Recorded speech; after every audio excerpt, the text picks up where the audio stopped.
على مستوى الوطن العربي على مدار 3 سنين. زي ما بقول لكم، والله لو رحنا امريكا هي الفراعين برضه.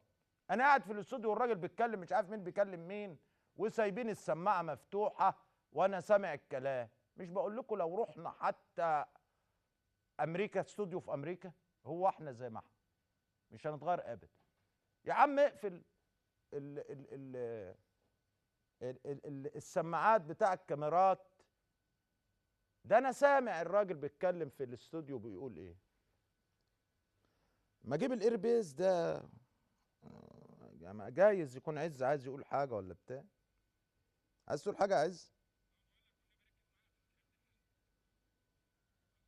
اه. بيقول لي ركز معايا في سكريبت الحلقه، تقولش انا عمري بقرا من سكريبت. انا اعرف يا ابني، سيبها على الله، اللي ربنا بيبعته.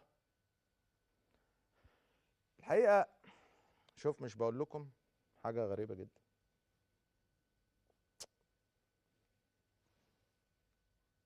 والله لو ودونا استوديو في المانيا برضه زي ما احنا قناه الفرعيه، لابد ان انت تشوف اخطاء علشان تبقى متاكد ان احنا لو شلنا اللوجو هتعرفوا القناه من الاخطاء.